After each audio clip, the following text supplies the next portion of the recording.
21 TV եթերում իր աշխատանքն է սկսում ապրենք առողջ է բարև ձեզ, ես Տաթևն եմ Արաքելյան։ Այսօր տաղավարում հյուրընկալել եմ բժիշկ էնդոկրինոլոգ Գրետա Մուրադյանին։ Սակայն մինչև զրույցին անցնել ուզում եմ ասել շնորհակալություն սպասարկման համար Beauty ցենտրին, տեղեկացնել, որ այն գտնվում է Սեբաստիա 28 հասցեում, հեռախոսահամարն է 098 84 68 62։ Բարի գալու, շնորհակալություն, որ այստեղ եք։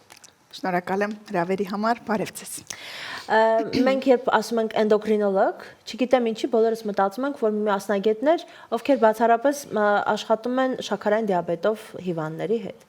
Բայց ես միշտ էնդոկրինոլոգներին նաև դիրիժորների հետ եմ համեմատում, որովհետև դուք աշխատում եք այնպիսի համակարգերի հետ, որոնք նաև այո շատ հարցեր են լուծում, եղանակ են փոխում, նաև վճռորոշ են լինում, հա։ Բայց այսօր մենք հորմոններից էլ չենք խոսելու, ինչպես որ բոլորին հիմա կթվա, այլ խոսելու ենք շատ ավելի ինձ համար գոնե տհաճ թեմայից, հա, խոսելու ենք նորագոյացություններից, գոյացություններից, ուռուցքներից, մասնավորապես Վանաձև գեղձի քաղցկեղից, ինչը ցավոք վերջին տարիներին բավականին տարածված է, ու նաև երիտասարդացել է, էլի ցավով պետք է նկատենք, որոնց պատճառների մասին կուզեմ, որ դուք բարձրաձայնեք։ Շատ լավ,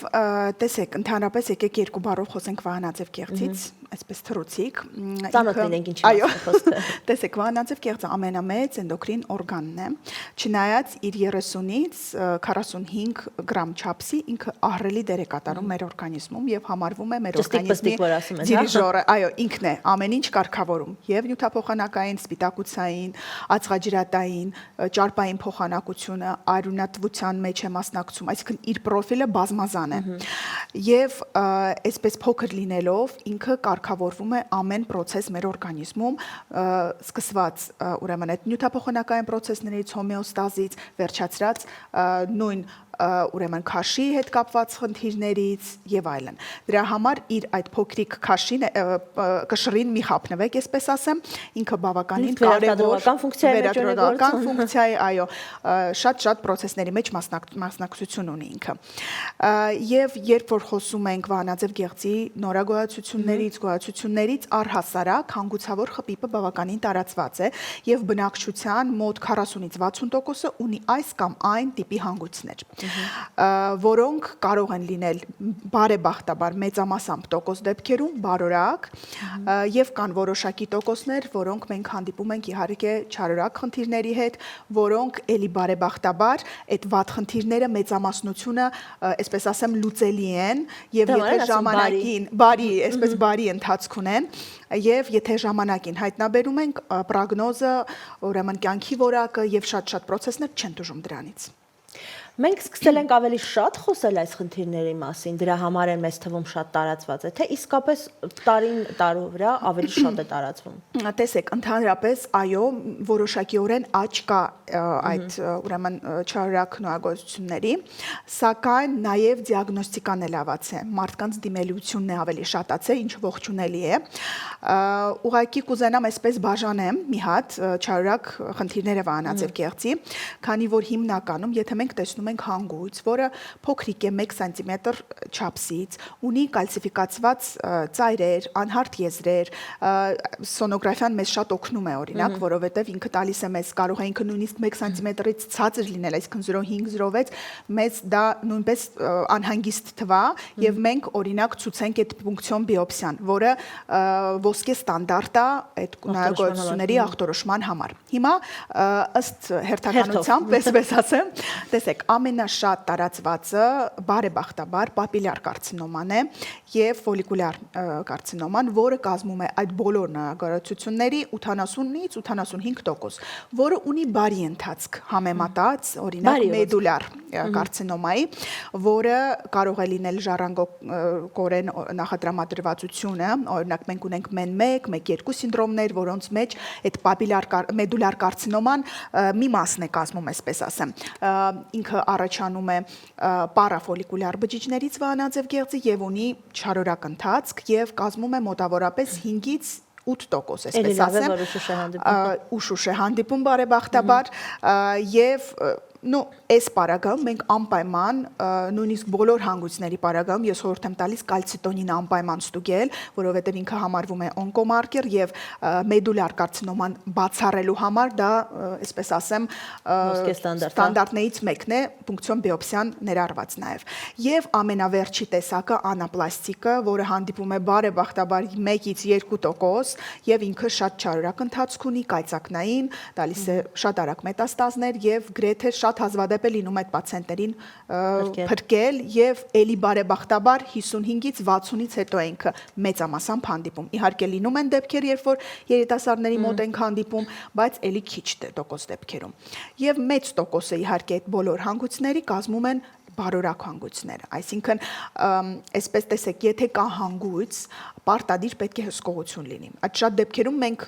միգուցե տեսնենք եւ հանգույց, հորմոնները նորմայի մեջ են եւ ոչ մի ինչ որ բուժում չնշանակենք, բայց այստեղ ակտիվ հետևելը, այսինքն դինամիկ հսկողությունը շատ կարեւոր է, որովհետև կան տոկոս դեպքեր, որ իհարկե շատ քիչ տոկոսն է, որ կարող է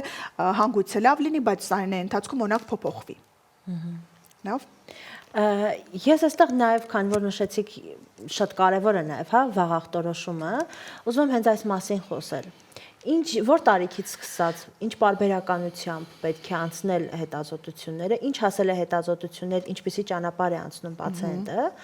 եւ ինչ է տալիս սա եւ մասնագետին, եւ նաև իհարկե պացիենտին։ Դե ընդհանրապես տարին մեկ անգամ գոնե հարկավոր է անցնել ինչպես վահանաձև գեղձի կոնսուլտացիա, էնդոկրինոլոգի խորհրդատվություն եւ կարիքի դեպքում հորմոններն ենք հանձնում արդեն ըստ բժշկի ցուցման։ Եթե ինքը տեսնում է օրինակ հանգույց է, թեկուզ փոքր չափսերի, բայց իրեն անհանգստացնում է ռադիոլոգի հետ համատեղ, ուրեմն ավելի ակտիվ ենք մենք իրեն հետևում։ Լավ, եթե տեսնում ենք հանգույց է, որը չի մեծանում, օրինակ 3-6 ամիս կտրվածքով, մենք արդեն համեմատաբար հանգիստ ենք, թույլ ենք տալիս 6 ամիսը 1 տարին մեկ հետազոտվել։ Լավ, այսինքն ամեն պացիենտ ինդիվիդուալ է եւ նույնիսկ ես վերջին գիտաժողովին էի 2 օր առաջ, էլի այսպես շատ նշվում է պացիենտակենտրոն մոտեցումը եւ ամեն պացիենտ հյուրովի է։ Այսինքն մենք կարող է տեսնենք 1 հանգույց եւ չանհանգստանանք, կարող է տեսնենք 0.5 մմ-անոց հանգույց, բայց անհանգստանանք, լավ, որովհետեւ նույնիսկ այս վերջերս էլի այդպիսի դեպք ունեցանք 0.3 մմ-անոց հանգույց էր, բայց ինքը տվել էր մետաստազներ ծայրամասային լիմֆատիկ հանգույցների։ Այսինքն դա ամեն դեպքը չի, չեմ ուզում վախեցնել, բայց այդպիսի դեպքեր են լինում։ Ու կուզեմ նշեմ ռիսկի ֆակտորները, որը շատ կարևոր է, դա իոնիզացված ճառագայթն է, ռադիացիան, օրինակ ռենտգեն ճառագայթները, ունենք օնկոլոգիական պացիենտներ, ովքեր ճառագայթ են ստանում եւ վահանաձև գեղձի հատվածին, այսպես ասած, չեն փակում կամ պաշտպանիչ համապատասխան միջոցներ չի կատարվում եւ որից հետո շատ հաճախ հանգույցներ են ունենում կամ ֆունկցիայի տուժում է, ֆունկցիաների տուժում, դա է շատ կարևոր։ Նաեւ յոդի ուրեմն ցածր քանակը, մենք գիտենք, որ Հայաստանը էնդեմիկ գոտի է, սակայն արդեն 2016 թվականից յոդի, այսպես ասեմ, դեֆիցիտը հաղթահարած երկիր է, չնայած դրան, բայց մենք ելի ունենում ենք այդ դեպքերը։ Քանի որ մենք հաղթահարել ենք, այսպես ասած, աղի յոդացմամբ, բայց քանի որ մեր հայերս շատ աղ ենք սիրում, հաց ենք սիրում եւ ամեն ինչ աղը շատ ենք ավելացնում, նորման միջև 5 գրամ աղի այդ դոզա չափաբաժինը մենք գերադասում ենք։ Այդ իսկ պատճառով շատ ենք ստանում, այո, որը նորմայից Իսկ եւ պակասն է վտանգավոր եւ ավելցուկը։ Այո, իհարկե։ Օրինակ մենք շատ հաճախ այն տարիներին, մի քանի տարիներ առաջ բոլոր հղիներին նշանակում էինք յոդ, որը բերեց այդ աուտոիմուն պրոցեսների գլուխ բարձրացման, այսպես ասեմ, որտեվ շատ եղավ չափից։ Հասկանում եք, դրա համար ոչ նա է պետք, ամենակարևորը ոսկե միջինն է, այո, ամեն ինչ չափի մեջ է իհարկե, եւ գեղեցիկ, եւ կարևոր, եւ առողջ։ Այո, եւ առողջ։ Շատ լավ։ Լավ, եթե ես այստեղ նաեւ հաղորդման նպատակը նա էր, որ նախ առաջինը ուղղորդենք, որ այո, պետք է հաճախակի ուշադրություն դարձնել վահանաձև գեղձին, որովհետև տարիներ կային, մի քանի տարի առաջ, եթե մեծ հանգույց մենք դրսից, հա, չենք տեսնում արտաքնապես, ուրեմն ամեն ինչ նորմալ էր եւ նաեւ սրա հակառակ ծայրահեղությունը դու զոբ ունես, դու դատապարտված ես, այս ծայրահեղությունն էլ կար։ Ես հիմա ուզում եմ մենք տանենք նրան, որ Եթե մենք տարին մեկ անգամ օրինակ բապտեստ ենք հանձնում, ապա այս նույն հաջորդականությամբ եւ տրամաբանությամբ էլ պետք է տարին մեկ անգամ վանաձև գեղձի վրա ուշադրություն դարձնենք։ Եվ մյուս կողմից էլ եթե անգամ բժիշկը ձեզ ասել է ախտորոշում, որի անունն է ուռուցք, սա արդեն դատավճիռ չէ եւ պետք չէ արդեն գնալ հիասթափությունների եւ այսպես զենքերը վայր դնելու ճանապարհով։ Բարեբախտաբար, այո, վահանաձև գեղձի խնդիրները լուծելի են մեծամասամբ տոկոս դեպքերում, բայց իհարկե ժամանակին ախտորոշումը եւ ճիշտ հետազոտությունները շատ կարեւոր են եւ օրինակ եթե գիտենք մեր կանանց մեծամասնությունը ունի ինչպես գինեկոլոգիական խնդիր, կրծքի հետ կապված եւ վահանաձև գեղձը, այսինքն այդ այսպես ասեմ ուղին իրար հետ կապակցված է ավելի քան այո, քան մենք պատկերացնում ենք, այդ իսկ պատճառով եթե կա որևէ մի այլ օրգանի խնդիր, նույն կրծքագեղձի կամ ձվարանների անպայման վահանաձև գեղձը պետք է նայվի, ու ոչ միայն սոնոգրաֆիան, իհարկե սոնոգրաֆիան նույնպես ոսկե ստանդարտ է, այսպես ասեմ, մեր գոյացությունների հայտնաբերման, բայց պարտադիր է նաև էնդոկրինոլոգի խորհրդատվությունը, որովհետև ինքը կարող է ինչ-որ մի բան տեսնել, որը այդ պահին ուշադրություն գրավի եւ հետագա իր նույն կյանքի վրա, կյանքի որակի վրա ազդի, իր ինքնազգացողության վրա ազդի, չթողնենք, որ օրինակ ունենք շատ դեպքերում կոլոիդ հանգույցներ, որոնք անվնաս են, բայց իրենք կարող են օրինակ վիտամին D-ի պակասից առաջանալ, կարող են երկաթի, այֆերիցինը շատ կարևոր դեր է կատարում նաև վահանաձև գեղձի խնդիրների բարակում, այսինքն այդ միկրոէլեմենտները վերականգնելով մենք կարող ենք այդ կոլոիդ հանգույցների վրա ազդել։ Լավ։ Այստեղ նաև հարցս այսպեսին է, շատ հաճախ մենք սիրում ենք, գիտենք, որ որոշակի հետազոտություններ կան, որ պետք է արվեն տարին մեկ անգամ, եւ այսպես մինչեւ բժիշկի հերթականություն եմ ուզում հստակեցնենք։ Մենք գնում ենք, հանձնում ենք մի շարք հետազոտություններ, անալիզներ, ինչ որ գործիքային եւ լաբորատոր քննություններ ենք անցնում, եւ մի մեծ փաթեթով գնում ենք բժշկի մոտ, եւ ցավոք նաև պարզվում է, որ բժիշկն ասում է, այսքանը պետք էլ չէր, ընդհակառակը մեզ լրիվ այլ ուղղությամբ շարժվել էր պետք, ու այստեղ կրկնակի ժամանակի եւ ֆինանսի կորուստ, այո, եւ ֆինանս են կորցնում, այո։ Տեսեք, դե ամենակարևորը առաջնային այցը պետք է լինի էնդոկրինոլոգի այցը, իհարկե, որ ինքը արդեն ըստ պալպացիայի, որտեղ կարող է կա հանգույց, օրինակ տեսանելի, կամ ինքը ճնշում է,